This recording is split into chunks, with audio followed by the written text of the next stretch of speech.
you might love a mother who popped you out on the steps of an orphanage once and now stops you to ask if you got a smoke for her. Every new day here means 100 new arrivals, but only half these consoles survive a year, and that's if it's a good one. Okay, I know my DeLoreans, and that's not a DeLorean. Yes, this game has some issues, but we're not going to dwell on all those things. It's a massive open world RPG with huge amounts of variety, an open world, multiple choices, multiple characters and starts and endings. And like any world simulation, there's some good people and some complete and utter, well. So pulling it apart for little bugs and people disappearing into cars and walking through characters and people walking around in circles and floating through the air, it's pretty standard stuff, and a lot of these things will be patched later on. So let's not get hung up on small little bugs like this. Instead, let's concentrate on the game, the visuals, and how those next generation versions actually perform, and why do they run the way they do. Let's roll. So this video is focused on the next generation console versions and how they run and differ, but don't worry, I will be looking at the last generation, which has a lot more to discuss and arguably some other issues, but here's a quick glimpse of it running on the Xbox One and the PS4. Yes, CD Projekt Red have done an amazing job shoehorning this massive game into these old 2013 consoles. Big thumbs up. I'd buy that for $1.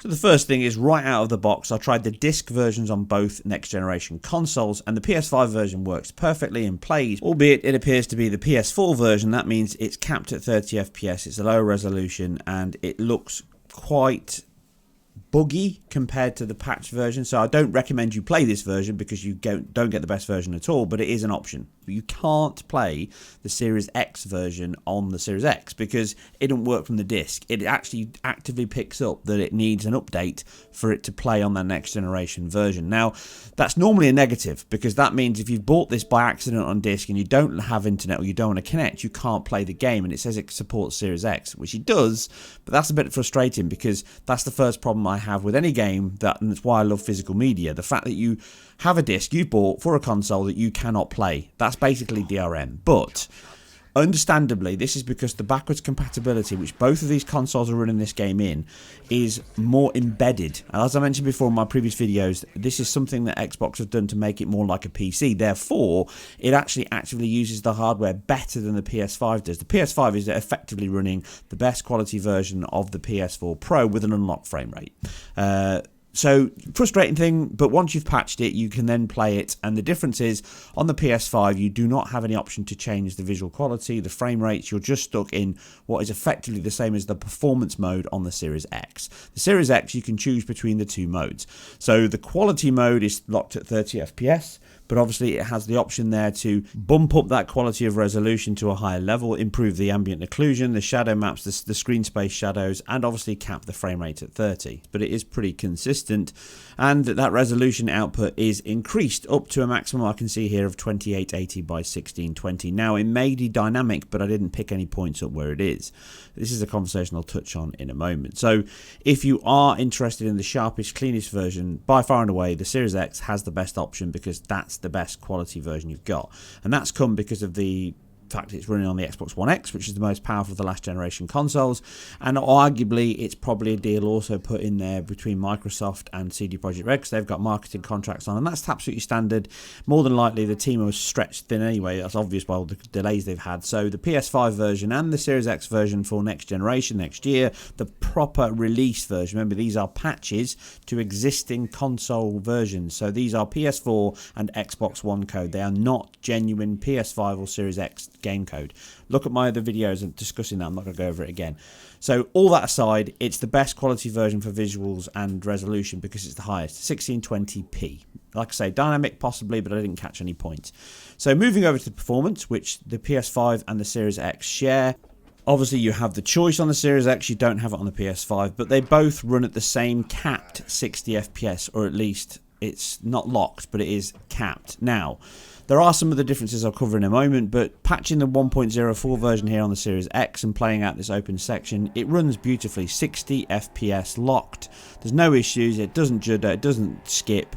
In comparison, a quick glimpse of my old generation version. This is what it looks like on the Xbox Series Xbox One S, sorry, you can see what I mean. It's tearing, it's skipped. It is slightly better with the patches. It does run better, but that's something I'll cover in that version in more depth. But certainly it struggles to hold 30 at all times. The average is well below 25. It can go much lower than that. Some really heavy points you'll see in that video. So there's a huge difference this huge delta between the old version and the new version. So definitely, if you can, play it on the newer console. The Xbox One is really showing its age now. It's struggling with this game, struggling massively. The PS4 struggles, don't get me wrong, the PS4 struggles as well. But the Xbox One is the worst of the lot, by a long chalk. So the first thing is, once you move over to these versions, it feels like night and day. It does really feel like night and day. It's a huge leap. And this really isn't a bad performing title on either console. But once you get into this car chase here on the Xbox Series X, you get this. You get lots of dips, lots of judder, no tearing, unlike the Xbox One S, so it doesn't tear at the top section. Adaptive VSync, it holds VSync all the time, and then it drops into the next refresh cycle if it drops frames. Predominantly, this is a GPU-bound title yet again. All of these dips really are coming from GPU, so alpha, explosions, transparencies, overdraw, geometry, and then obviously there is that streaming element as well. But by and large, the game is heavily GPU-bound. But in the cities, in the built-up areas where there's lots of NPCs, lots of geometries, lots of streaming, then obviously it takes an impact on everything from the CPU, the SSD, the memory. All of that is taking an impact, so therefore there's a collection here of all these issues. Now you have to bear in mind this is not utilising the hardware to the maximum, so it's a backwards compatibility only. That said, the Xbox Series X does use a better job of the hard drive. The loading is much faster on that. Admittedly, I haven't tested it on the internal SSD on the PS5, but you can see a quick comparison here between the two. It loads on the Series X very fast. And this generally looks like exactly as I covered with The Witcher way back when. And this is understandable. CD Projekt Red have got a deal with Microsoft, so they would have had early access to the SDKs, and obviously they are working on a PC DirectX. They're all used to all those areas. The PlayStation is not the same, so just like The Witcher 3 on the PS4, it was behind the curve, as I quite rightly called out right on day one when I analysed it, and that turned out to be true because the improvements came and they improved the game, and I covered that multiple times over the months and years that game came out. This is in the same situation. It's not as bad. The PS4 is much closer, but it's certainly behind some of the alpha, the reflections, some of the areas on the PS4 and the PS5 certainly. But there are points in the game where the Xbox One is better than the PS4, and the PS5 is not as good as the Xbox One X. So things like dithering, hair transparencies, alpha to coverage, all of those areas are things they improve and come from how they communicate with the hardware in terms of the drivers and the SDKs. Generally the APIs, as I've mentioned before. Here you can see we're playing our reflections and that dithering on the beards. It all stands out, and this is likely what it is, playing our reflections. It's not terrible, it could be better. All that said, it's a great game on both versions, but the Series X is using it slightly better, I feel, and it looks like, in terms of the tests. And there are some advantages on the Series X. So it looks like it's got a high resolution. Well, it has. It comes out at a high resolution, and it looks denser in some of the city areas. It might be random, but there definitely appears to be more NPCs, more characters on the Series X than there is on the PS5. But in resolution, there is a small but definite advantage to the Series X. PS5 comes out more often than not 2160 by 1215, and the Series X comes out at 2304 by 1296. 13-15% between the two of them. It's not a great deal, but it's certainly visible when you do pixel counting.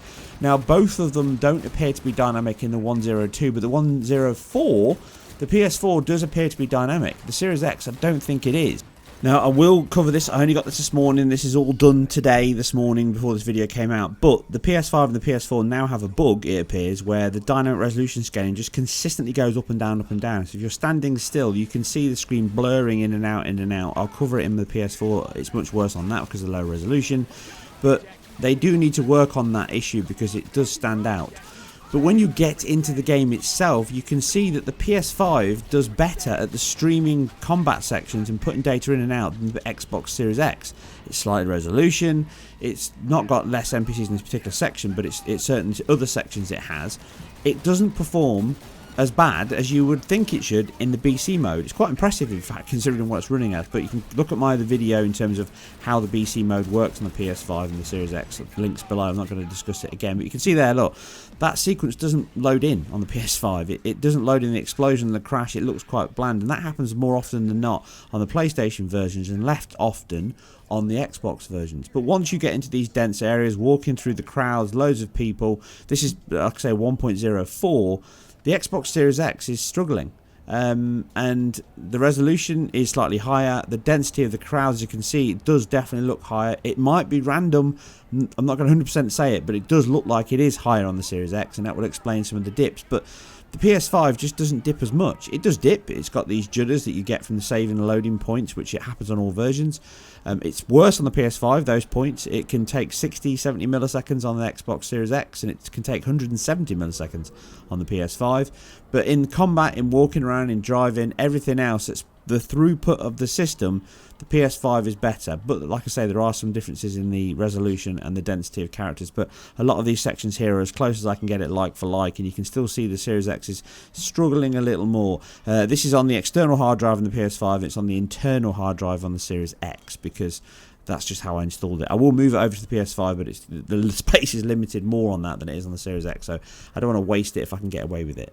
So generally, it's the best quality console versions you can play of this amazing game from CD Projekt Red. I'm really impressed with it so far and what I've been diving into. But in terms of performance, the PS5 is better than the Series X overall. And this point here, as I'm going to call it, it's called Tin Can Alley, as I'm now calling it, this section you're about to see.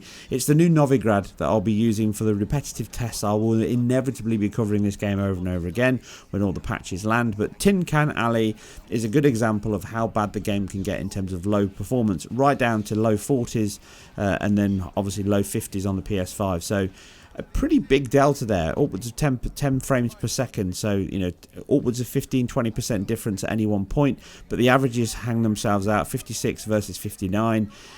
It's not bad performing game. This is the worst I've seen so far in terms of sections on the Series X, but like I say, there are some caveats in terms of the density of the world. It does seem overly populated on the Series X compared to the PS5, but those loading sectors points are a little worse on the PS5, but general performance is slightly better on the PS5. So it's hard to call it between the two. I wouldn't really call it much of a difference, and like I say, there's so many areas. The game was delayed so long. A game that's been delayed this much is going to have lots of things to fix. There will be lots more patches to come, so don't rush out and buy it now. But if you are going to rush out and buy it now and you don't have a PC that's very, very powerful, and I'll cover that later, then PS5 and Series X will do you right. It's a great game, it looks great, it performs pretty well overall, and the fact that it's 60 FPS out of the gate does make a big difference, and that's largely down to the fact that last generation versions are really struggling to run this game. Anyway, that about wraps this video up. Come back tomorrow for far more CD Projekt Red and CyberPunk 2077 action. But if you like what I do here or anything else, then please like, subscribe and share where appropriate. I'm completely self-funded and independent, and I do this as a part-time gig, so that really, really helps. If you can support me, there's a link down below, and obviously check out all my other stuff on the channel. But for now, I'm out, and I'll catch you on the next one. Never did say who you're working for. Dexter Deshawn. That's who. Dexter Deshawn. The lord ass who punching animal fucked half of Pacifica? Think he ain't dead? No, he's alive, well, and kicking. He sends his regards. Bang.